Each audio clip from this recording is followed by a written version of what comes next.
si Rene ko, bagamat abogado, ay isang kengkoy na tao. Kung ano palang kulot ng kanyang buhok, eh, yun din ang kakulot ng kanyang tangangatwiran. Akalain mo nagagalit siya. Bakit daw hanggang ngayon ay hindi pa ibinibigay ng depensa sa prosekusyon ang kanilang estratehiya? Saang planeta na kung ikaw ay either defense o prosecution ay ibibigay mo sa kalaban?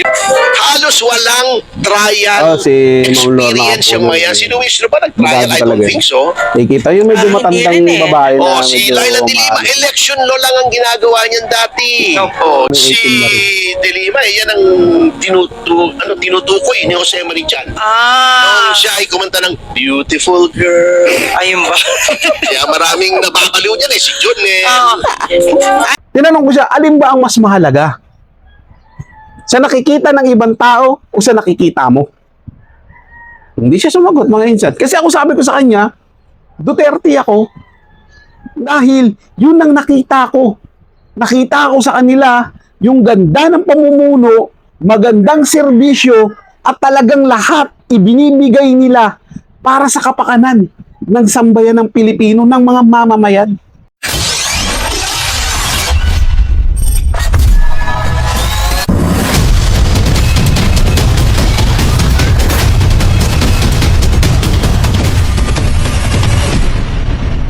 So yun mga insan, Reaction Insan po muling nagbabalik at muli ko rin po kayong iniimbitahan mga insan.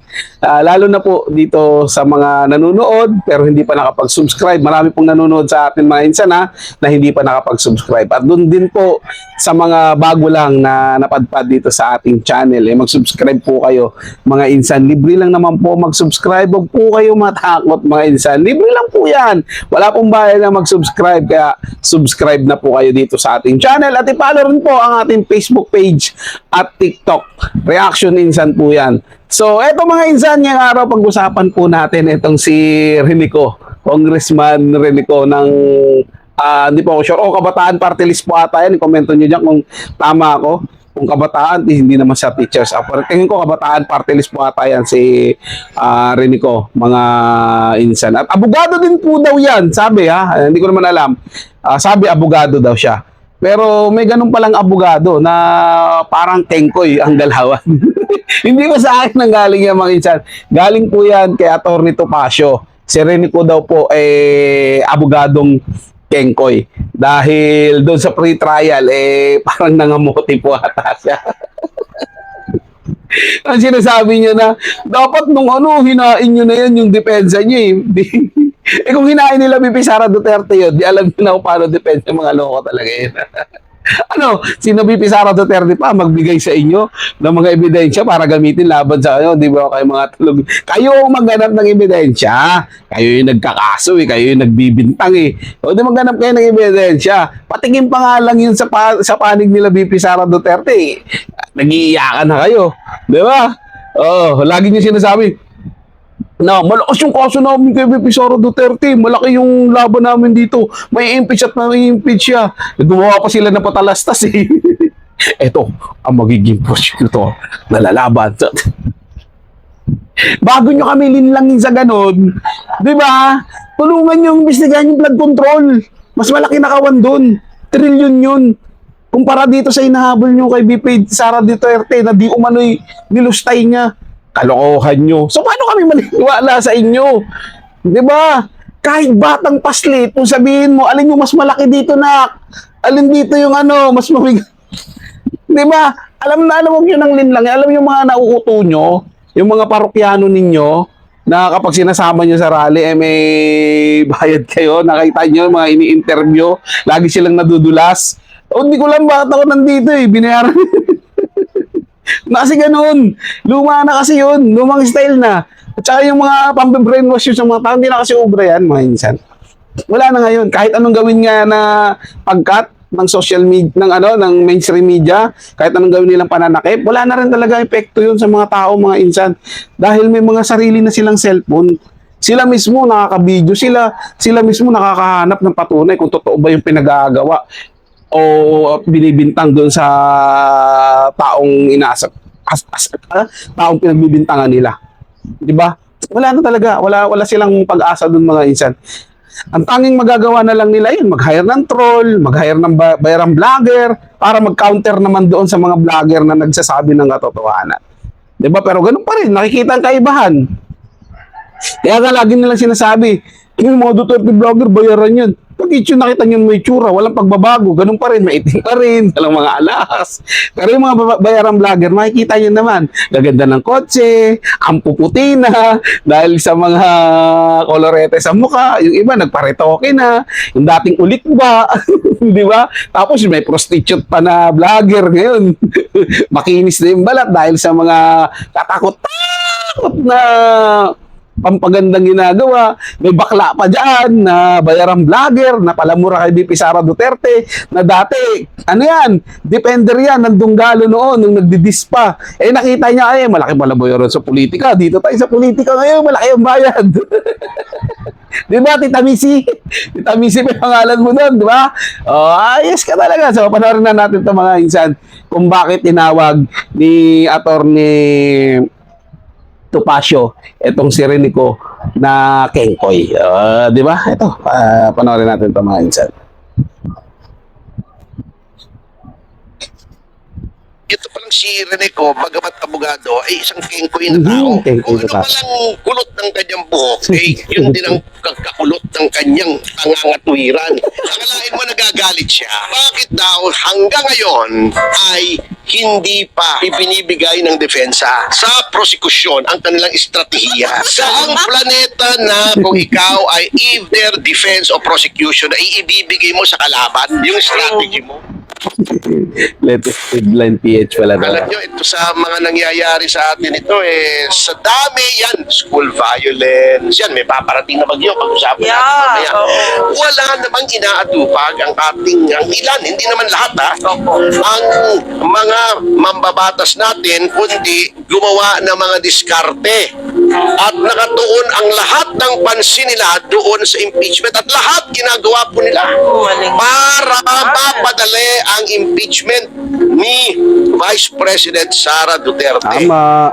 Nandyan yung papayagan daw yung surprise witness. Mamaya pag-aaralan po natin yan, parang teaser lang ito. Nandyan yung napakatatakot na mga propaganda na nagsasabing hindi naman daw kailangan ng 16. Nakalagay na nga sa konstitusyon. Where 2/3 of all the members, ang daming dahilan. Yun nga, dapat talaga nilang dahilan. Basta gusto nila yung papabor sa kanila. May diskarte pa. Mga Yung diskarte si nga nila yun eh. Bongo ay maharas na naman ng isang ICC warrant na palagi natin sinasabing walang kabuluhan yan dito Puro sa ICC na lang, Pilipinas. Yung isa naman si Senator Marcoleta ay binabantaan ng pag-aresto. Tinakot na si Joel Villanueva. Kulong nyo na lahat ng mga senator na kalaban ninyo. Ganun lang naman yun. Kayo na lang dyan mamuno. Ang Pakita ending nito, nyo. para lamang ma-impeach si Vice President Sara Duterte. Lahat ng gobyerno hindi na umaandar. Ang ginagawa lamang nila isa Isa lang. para i-impeach lamang. Yun lang ang Yun lang, tinatrabaho yun nila lang ngayon. Ito mabalik Ang tayo dami sa nyo ating nang pag-aaral. Yung sinisulong na sinasabi batas ko na hindi kanina. nila pinapansin dahil na lang dyan sa may nagaganap ni na VP Sara milagro na Duterte. naman dyan sa impeachment court. Hindi yata nakakatulog yung mga to eh. Puro Medyo Duterte sa nakakabahala po rito yung sinasabi nitong hindi pa naman to impeachment court. Ano? Okay. Indagapang na ba?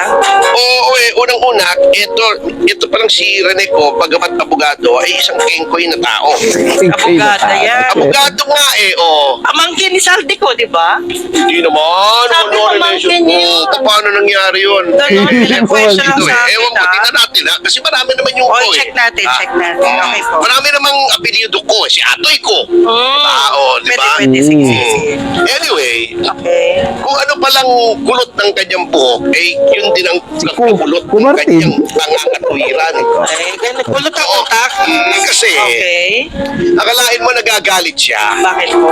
Bakit daw hanggang ngayon ay Yung hindi pangangatwiran pa yun ni Renico. ipinibigay ng depensa sa prosekusyon ang kanilang estratehiya? Abay, teka muna.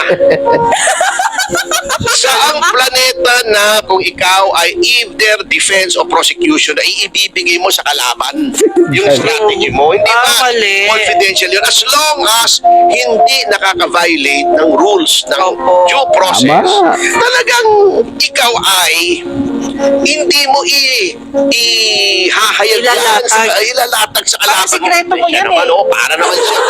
Ang problema doon kasi, Ito mo yan eh. oo nga eh. Ay, happy 2,000 live viewers sa Ayan YouTube. na, oo. Kasi po, ang problema dito sa mga prosecutors, tignan nyo, Opo. yung mga house prosecutors, bukod siguro kay Lorna Kapunan, halos walang trial Oh, si Ma'am Lorna experience yung Kapunan. mga yan. Sino Wish ba nag-trial? I don't Talaga. think so. Nakikita yung medyo Hindi matandang rin eh. babae na Oh, si medyo Laila de Lima, election law lang ang ginagawa niyan dati. Oh, yun ang mga house prosecutors. Sino ba bang house prosecutors? Si Ridon, ewan ko, palagi ko may konting trial experience yan. Oh. Oo. Ang pinaka-extensive yan, Oo, kasi inano nga yun, Ayan, di ba? Nasuha Natatawa yung nga ako dati. kay Lord Si Ridon. Kapunan eh. Sabi niya, Puro bakit travel daw yan hindi eh. umiyak si Pia Cayetano? Kaya Hindi ba, tinanggal ni parang tinutya nila Tatay umiyak si Digong Pia Duterte. Cayetano. Oh, hindi. Eh kung ako, yung nasa kalagayan niya, baka mapaiyak din ako sa stress eh, di ba? Babae pa naman yun. Hindi ba kasi Opo, nga nagkaroon ng nung parang... nagkabarilan. Oo, yes. Binaril Eh, ng bakit kapatid. puputsain mo yung kapwa mo kung naging emosyonal? Tama. Hindi, may anak siya, syempre, may pamilya. Oh, siyempre. eh. Hindi, Wala ang lang akin siglo lang, dito. sinasabi ni Lorna Kapunan, ba't daw hindi niya Declare na. inayakan yung 30,000 Parang yung ng EJK victims? Unang-una, batang ano, yung uhugin statement. siya. Nasa yung 30,000. Ang tagal niyo na sinasabi, hindi nga malaman kung Sayad. anong exact number eh. 30,000, 36,000, 25,000. Pinagluloko niyo na kami eh. Hindi, may nagsabi sa akin, di naman daw totoo yung mga nasa picture eh. Kaya nga, di ba meron pa Ano na yan? ha? Opo. Sinabi, anak daw niya yun, napatay yung pala buhay. Buhay. Niloloko O, diba? tayo. Kaya nga Especially eh. Sontiveros yan eh. Manufactured evidence. Eh, gusto Oo. lang makapunta ng The Hague, yun lang yun. Oo, eh pagka Oo. nabuking sila, ang mangyayari sila, tumba sila sa Hague. Ay, Sa Hague. Oo, oo. Sahig sila. Anyway, alam mo, ang dami nang nagdedare sa kanila. Nakapunta ng dahig yung mga iba doon, mga Give me the insan. names. Ang mamahal Hindi mo ng pwede mga pasasabihin bag. 30,000, 36,000. Pangalawa, Aha. alam mo kasi, Pinag-ipunan ang daw problema nila kay yun. Lorna Kapunan, maraming umiiyak dahil sa all. kanya. Bakit Yung naman? mga sanggol sa kami mga batang paslit, alam mo, pag nakikita si Lorna Kapunan, oo. Oo. Ay, Bakit naman Payo, iyak? hindi ko alam. Balito Oo. eh. Oo. Basta nakita siya. Grabe, yung iba Oh nga my God. na nangangailangan pa ng counseling eh. So, imagine na ito. Ayan. Oh, anyway, Napasigaw. Oo. eto, sinabi ng Secretary General Yes. ng Senado, akalain mo, eto, ako napapakamot talaga ako sa mga abogadong ito na hinahayaan nila yung kanilang mga bias ay mag-color sa kanilang opinion na hindi naman po sila counsel de parte. Ibig sabihin, dapat sila nasa gitna. Oo. Kaya nga, di ba Balanse lang trial dapat. Opo. to prevent surprise? Tama. Sabi niya, pwede pa daw surprise witness. Ha? Surprise witness sa impeachment trial basta 3 days before sabihan lang. Oh. Kasi daw, ito katuwiran niya. Hmm. Pwede daw kasi sa rules of court. Pwede ba yung ganun? Sorpresa lang? Kaya nga, although na sa rules of court, pwede naman po. Pwede naman. Oh. Pero, Pwede na. you have to remember, suppletory lamang. Suppletory. Oh, happy 2.2k live viewers. Maraming salamat Thank po. you. Ayan. Ayun tayo ha. Hindi po conclusive ang rules of court sa impeachment court. Hindi katulad sa trial court. Oo. Ano ibig sabihin suppletory? Supplement lang kung walang sinasabi na ibang rule, Aha. yun na mag-a-apply. Oo. Ngayon, we have to remember na sa trial court, anong pinag-usapan sa trial court, di ba? Kung criminal case, sinong pumaslang, di ba? Yes. Sinong sumuntok, sinong sumaksak, sino nagnakaw, sino nakabangga. Tama. Kung reckless imprudence, kung civil, dapat pangianal ang marriage, dapat ka ba magbayad? May utang ba? Magkanong interest, etc. Valid ba yung sanla? Dito po, iba po ang pinag-uusapan sa impeachment court. The impeachment of impeachable officers at dalawang elected na officers lamang ang pwedeng ma-impeach. Yung iba syempre appointed yung mga heads and members of constitutional bodies like the COA, di ba? Yes. COMELEC, yan, ombudsman, yan ang mga subject to impeachment. Hindi naman elected yan. Dalawa lamang ang elected officials na pwede ma-impeach, ang Pangulo at ang pangalawang Pangulo. Ayun. We have to remember, hindi po pinag-uusapan dito sinong nagnakaw, sinong nakabangga, di ba? O kahit sinong pumatay ng isa, dalawa, tatlo, apat na tao. Ang pinag-uusapan ba rito, dapat bang matanggal ang isang halal ng 32 million na Pilipino? Doon pa nga lang di ba? Wala kayong Diba? galang dun sa Ngayon, bumotong 32 So million. yun ang problema. Attorney. Dito, hindi po basta-basta na dapat kung anong nakalagay doon sa rules of court, kung yan ay ikasasama ng function ng impeachment court, yan na ang gagamitin mo. Alam mo kung bakit ginagawa nila to? Yes. Hindi pa rin sila ngayon sigurado. Tama. Ang prosecution ay hindi pa rin sigurado sa kanilang ebidensya. Wala pa yan sila Hanggang ngayon, talaga. mga- naghahanap pa rin sila ng ebidensya kaya Oo. gusto nila Opo. ay pwede ang surprise witness at kinakatiga naman sila nitong Secretary General Surprise na lang. Labas ang natin yan. pumili Pagkano na. dito, handpick dito nung grupong inagaw yung Tanong kasi dyan, yung magiging leadership witness nyo, kay ready ba yan sa Cayetano kasi cross-examination? gusto agawin yung leadership para nga kontrolado nila ang impeachment. Halatang halata po kayo mga kasama. Gustado naman yan kung bakit. Yun naman talaga yung purpose niyan. Agawin ng Pag Senado na-impeach mo yung ating para Vice makontrol President, ang sino naman ang impeachment. tingin nilang At syempre, pwedeng ipalit mapagtakpan ng ganun-ganun lang? yung sa flood control anomaly na yan na Matigil yun sa ngayon. Ang naman yan, matik na yan aking mga yun. Sa pinag-uusapan kita-kita kasi naman yan. tama, pero tama Doon kami naman sila putos ka. papunta. Kaya Yun agad na nilang bang ginagawa. ipapalit nila, ganon ang kumpiyansa ng taong bayan. Kita niyo yung survey. O, happy Hindi nga 2.4,000 live viewers. Hindi nga. Nag-viewing sila Kaya nung, ang ano, di ba, pagbigat halos dito, walang nanonood. lahat ng diskarte kita mo, Ang dununod sinasabi sa ni live Delima. nila. Yung, Yan ang alam mo, sa nila, kasama yung si 18 na rin. Delima, yan ang tinutukoy ni Jose Marichan. Ah, Nung siya ay kumanta ng Beautiful Girl. ayun ba? Kaya maraming nababaliw niyan si John Ay, hindi, attorney, kasi ako naman ay biktima rin ng karumal-dumal na pagpatayan. Kaya nga ibig sabihin, Kaya yung aking... magpatay, ano koneksyon naman? Hindi, yung family.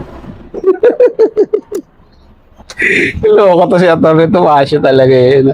Yun pala yun, kaya na-invento yung kanta ng yung si Marichan daw na Beautiful Girl. Kay Laila de Lima daw yun. Lakas talaga nito ni Atty. Tomasio yun. O ano na, rinig ko. Parang nadali ka ng sarili mong medisina. Nagmukha kang kayong kuya.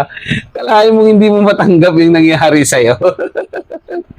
At nabigla kayo, no? Gusto nyo, bakit di po nila ibinigay yan, yung ano nila dun sa prosecutor. Para, para mapag-aralan nyo, makahanap kayo ng ebidensya para doon sa depensa nila. Lupit yun talaga yun, no? Kasi, ang katotohanan yung mga insan, hindi pa naman talaga sila ready. Diba, ilabas na natin yan, ano na natin yan. Kasi may epekto rin sa totoo lang mga insan, ha? May epekto din yun, yung ginagawa nilang ganyan. Paninira kay VP Sara Duterte. 'Di ba? Katulad yung nangyari nakaraan, 'di ba? Sinabi na yung sa bank transaction, 'di ba? Ang daming kumagat noon. Oh, ganun pala, ang dami niyang pera. 'Di ba? Kahit glitch lang yun sa bangko, kahit transaction history yun, nagsama-sama na lahat dun kaya lumaki yung ganun kalaki yung nabanggit na halaga. 'Di ba? Pero ang daming mga siyempre, hindi nag-iisip. 'Di ba? Gulong-pulo-kulo yung doon, nauto nila. Kasi totoo talaga yan mga insa kasi ako natin ako minsan sa isang birthday, tapos may nakausap ako doon na dating naniniwala daw siya kay VP Sara Duterte. Tapos medyo na-dismaya daw siya. Sabi, corrupt din pala to. Nung napanood niya nga yung ganun na mga komento doon sa transaction history doon sa bangko. Sinabi ko sa kanya, dahil lang doon, naisip mo na corrupt na kagad siyang politiko. 'Di ba? Nang dahil lang sa sinabi ng ibang tao at hindi ka naniniwala sa sarili mong nakikita. 'Di ba? Tinanong ko siya, alin ba ang mas mahalaga? Sa nakikita ng ibang tao o sa nakikita mo? Hindi siya sumagot, mga insan. Kasi ako sabi ko sa kanya, Duterte ako dahil yun ang nakita ko. Nakita ko sa kanila yung ganda ng pamumuno, magandang serbisyo at talagang lahat ibinibigay nila para sa kapakanan ng sambayan ng Pilipino, ng mga mamamayan. Yun yung nakita ko. Kaya ako sinuportahan yung mga Duterte. Dati, dilawan ako, mga insan. Boto ko, basta mga side ng mga dilawan. Sino Ninoy Aquino? Yan yung unang, siyempre, yan yung una akong bumoto nakaboto nun eh. Binoto ko yan. Mga insan, mga dilawan. Puro dilawan ako noon. Kaso nga lang, nung lumao na, nakita ko na, teka lang, bakit parang walang improvement? Walang maayos na napuntahan yung bansa. Then dumating yung Duterte. Eto na. Kaliwat kanan nakita kong proyekto. Ang dami, mga insan. Plus, yung nagustuhan ko talaga is yung pagiging safe ng bansa. Aminin nyo sa mga sarili nyo. Nakakapaglakad kayo noon na wala ng alinlangan. Na baka may humold up sa inyo. Na may mga adik na mag-trip sa inyo. Wala nang ganun, mga insan. Di ba kung meron nang bibihira sa piling lugar na lang. At yung mga tao noon na gumagamit, talagang iba dun tumino. Nagsumuko pa nga yung iba eh. Yung may mga matitigas talaga ang mukha na hindi tumigil, ayun, nadali talaga sila. Pero malabo yung 32 million at 32,000 o 30,000 na biktima daw ng AJK. Makikita nyo naman sa statistic yan, mga insan, kung ilan yung tao sa Pilipinas, kung ilan yung sa data nila. Ganun kadami, may nakita ba kayo? I-minus nyo. So mga nawala versus sa di ba? Hindi. Wala silang mauuto sa mga ganun, mga insan. Eto nakikita ko is para dungisan lang muna ang pangalan ni VP Sara Duterte. Madungis na pangalan ni VP Sara Duterte, may posibilidad din kasi na umayaw sa kanya yung mga tao. Pag hindi umayaw yung sa kanila yung mga tao, pipilitin nila gumawa ng bagay na ma-impeach talaga. At eto nga, yung ginagawa nila, di ba? Binababaan nila yung dapat daw na bumoto sa impeachment ni VP Sara Duterte. May nagsabi na dapat 13 na lang. Si Rapi Tulfo nga sabi 15 na lang dapat. Kasi yun lang makukuha nila talagang tao. 15. 13 na sila ngayon. 2 na lang ang pipigain nila. 2 na lang ang gigipitin nila.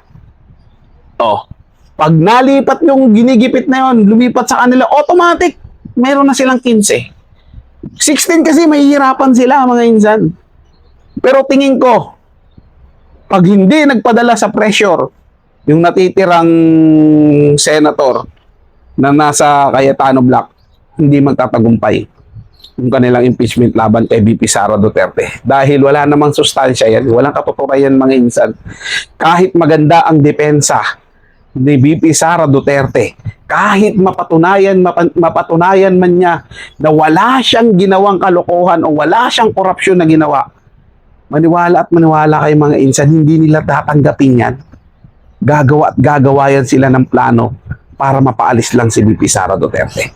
So yun lang, mga insan, maraming salamat sa inyong panonood. Ingat po kayo lagi. Paalam po.